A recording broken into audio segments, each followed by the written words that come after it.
영국의 역사를 쓰려면 영국사가 되어야 하고, 러시아 역사를 쓰면 러시아사가 되어야 하고, 조선의 역사를 쓰면 조선사가 되어야 한다. 그럼에도 불구하고 지금까지 조선에 조선사라 할 만한 조선사가 있었는가 하면 그렇다고 대답하기가 어렵다라고 했습니다. 왜 그런가 하면 조선사는 내란이나 왜구의 병화에서보다도 조선사를 저작하던, 그러니까 쓰던 그 사람들의 손에서 더 많이 없어지고 파괴되어 버린 것이다 라고 했습니다. 그러니까 그 어떤 외국의 침입이나 어떤 전쟁을 통해서 우리 역사서를 소실하고 잃어버리게 된 그런 것도 있지만, 사실은 우리 역사를 썼던 사람들의 손에 의해서 더 많이 파괴되었다라는 것입니다. 자, 그래서 왜 그렇게 됐는가? 당시 조선의 사가들은 역사를 자기가 목적하는 바를 위하여 희생시켰다. 자신의 종교, 정치, 사상에 따라서 역사를 바꿨다는 것이죠. 그래서 가장 대표적인 게 뭐냐? 우리 땅의 역사를 압록강 이내에 이상적인 강역을 구획지어 획정하려고 하였다라고 했습니다. 그러니까 우리 역사의 강역을 압록강 이남으로 제한했다는 것입니다. 그 대표적인 인물로 이렇게 든 것이 바로 정약용의 아방강역고인데요. 정약용이 이런 말을 했습니다. 크지도 않고 작지도 않아 하느님의 마음에 들 수 있었다. 그러니까 한반도 이내에 그 역사 강역을 제한을 두었는데, 그것이 바로 어떤 자족할 수 있었다라는 것입니다. 그래서 리지린의 고조선 연구에서 이렇게 비판을 합니다.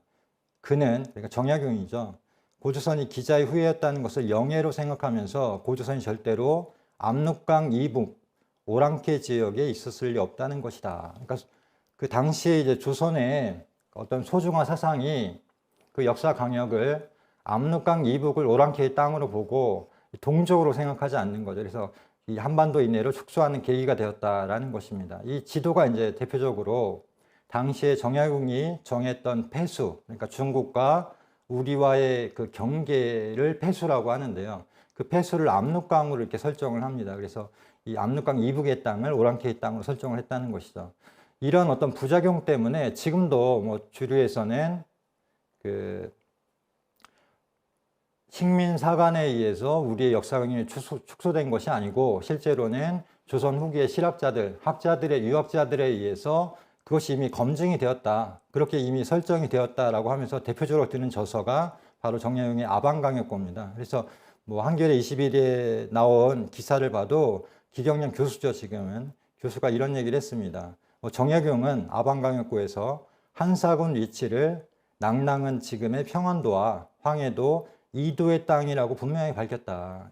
이 빌미가 되는 거죠, 지금도. 당시에 식민사학자들이 역사의 강역을 축소한 것이 아니고 이미 100년 전, 200년 전에 이렇게 정해졌다라는 겁니다. 그런데 실제로 조선시대의 어떤 편찬된 사서들의 사관을 요약한 표입니다. 이것은 제가 정리를 한 건데요. 한영우 전 교수의 역사학의 역사라는 책에서 보고 쭉 표시를 한 건데요. 강역을 보면은 시대에 따라서 이렇게 어떤 역사의 강역을 비정하는 것이 계속해서 바뀌어 왔습니다. 바뀌어 왔고, 마지막에 조선 후기로 가면은 이 소중화 의식이 굉장히 강해지고, 기자조선의 대를 이은 어떤 그런 의식 때문에, 유학자들의 의식 때문에 우리의 역사 강역이 한반도로 이렇게 축소되게 되는 것을 알 수가 있습니다. 자, 그래서 이런 얘기를 합니다.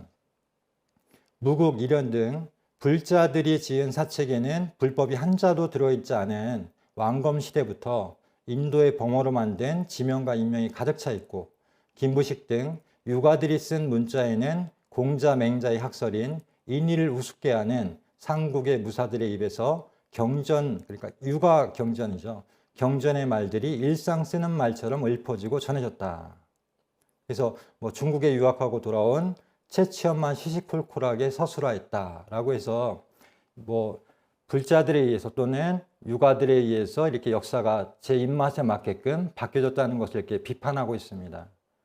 대표적인 게 아시는 것처럼 퇴계 이항도 대동야승에서 보면은 기자가 봉해지고 난 후에야 겨우 문자를 통했다라고 썼고요. 그다음 율곡이도 기자실기에서 기자께서 우리 백성을 천하 오랑캐로 여기지 않고 후하게 길러주셨다.